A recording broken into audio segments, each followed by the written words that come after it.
Welcome to the PolyInnovator channel. This is the Now Page Update 58 for May 2025. These are a blog and vlog that I do to share with you what is going on personally and professionally in my life. I don't know why I always try to combine those words, professionally or something like that. And so whenever I create this kind of content, I try to do it on the first. Today's the second. Oh well, I got kind of busy yesterday and I ended up kind of going out for a little bit, which is probably a good thing. I do need to relax more, but I also had a lot of content to make, so I was stressing out about that. So I'm catching up today. I just got done with the blog post, and I'll link that down below if you want to check it out, because usually when I make these, I say something different and either or, not necessarily intentionally. It just happens where I might talk about something more on the blog and then more on the vlog and vice versa. So first and foremost, let's get this out of the way. I'm moving. So I'm not moving to Austin, definitely not Singapore, which sucks. I mean, the economy sucks right now, and anyone who knows anything about politics will know that there's a particular reason why it sucks right now. But even besides that, I had not made enough money in the last half a decade or so to really save up. And I think for a few years there, I was literally just treading, essentially, like barely staying afloat. And while I didn't always complain about it, I mean, I did sometimes in these vlogs, but for the most part, I just dealt with it, you know?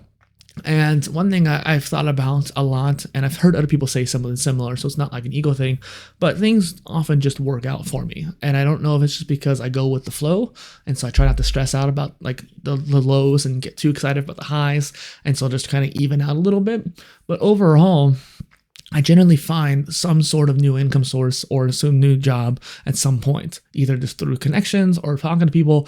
I literally at one point said hi to a DJ at one of the places I had gone to for the first time, and through that experience impressed him enough to start talking about getting a job. And then I worked for him for some time.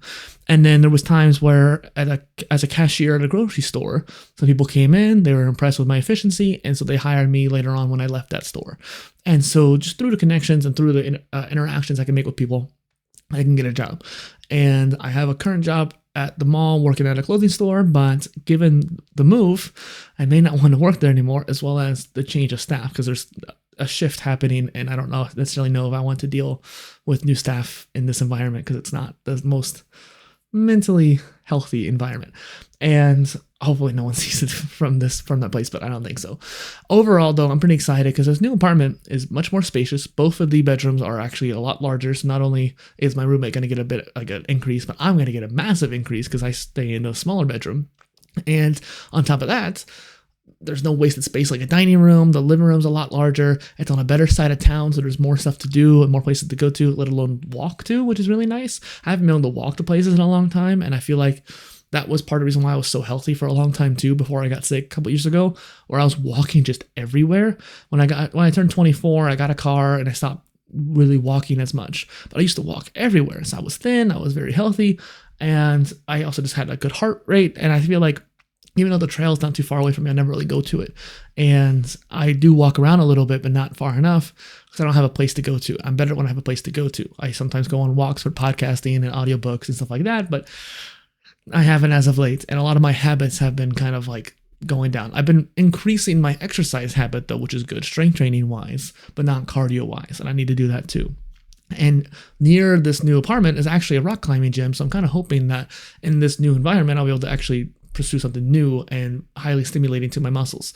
And so that would be really cool, and if I can afford it or get a job there and just get a membership that way. So that's cool. The new apartment's great, and the location's great. I'm actually closer to some family members, and even one of my family members who I'm not closer to, it's a more direct path to that place. So instead of having to go through downtown or some busy places, I can just go around it, and it'll be a lot faster. So despite the fact that it's farther away, it's faster. And so there's actually a lot of benefits to this. And it's actually technically closer to the airport too. Columbia does have a regional airport, and while it's expensive as hell, if you get it early enough, it could actually be kind of cheaper, especially since you don't have to drive 2 hours and pay for a shuttle to St. Louis or KC or whatever. And so if I can get it ahead of time, I can actually take airports out of my city, and I'm a lot closer that way too. So barring that, there's not a whole lot new in my life. I am doing karaoke a little bit more at a different bar, and I've done it a few times now, which is really nice, and hopefully I'll do it more over the summer, which would be really great. Now that this new place don't have a swimming pool, that's going to be kind of an issue because I won't be able to teach swim lessons, but I was also kind of, thinking I'm done last year anyways for the most part. at least for a while. I do need to finish that swimming book. And as I was writing the blog post, I thought about that, and that was very frustrating. So I'm like, oh man, I need to get that done. So there's a lot of things I need to get done. And I'm even looking at the computer now, and I have a little mini PC I need to do videos about, and I have the graphics card I need to do videos about, and I have gaming stuff I need to do videos about. But I'm hoping that moving to this new place will give me a resurgence of energy and more motivation, because just being in this stale environment for so long, and I've loathed this apartment since we moved into it. I've only done it at a convenience because of the price, or the convenience for my roommate. And so that's been frustrating. I have been kind of decompressing a little bit through Star Wars Jedi Survivor, which is really nice. It's been a really fun game, and I haven't really got to play a whole lot of games as of late. I was playing Octopath for a while, and while I'm not sure if I updated this or not in the previous episodes, I just want to talk about it real quick, and you can learn more about it on my gaming channel if you're curious. But I was playing Octopath Traveler 2 particularly, and I was doing solo runs. And so I played as Hikari. I beat it as Hikari as solo, which was insane, especially since he has one of the hardest final bosses. And then now I'm playing Throne Name, and I'm just thinking I might just progress through with each character. And I'm really curious to see if I can do it, because I think it'll be really fun to beat all 8 character stories solo. And while yes, items start stacking after a while, stuff like that, I don't mind that as much. But it's just been kind of fun to like really push through that difficulty. A little sadistic, to be honest, but it's been a nice challenge. But I'm glad to be kind of shifting away from that and playing Star Wars, so I can actually have some new experience too. And then overall, I think that life has just been a little bit on the rise for the most part. While I don't enjoy my work so much, the people there are pretty nice, and like, at least for the most part, whenever I interact with them. And this is like being at I say the people there too, like as in like the customers come in and they'll destroy everything and be rude and stuff like that. Like, no, like hold my earrings, that's fine. Like don't mess with me. No, I'm not much of a fighter, but I definitely think that like standing up for yourself is important. But I digress. I don't think there's much really else to add in this particular video. And if I was editing this, I'd probably edit out that last section, but oh well, not a big deal. And thanks for watching. And if you have any questions, comments, concerns, leave a comment down below. These are just a vlog, but I want to share with you in the world what I'm doing.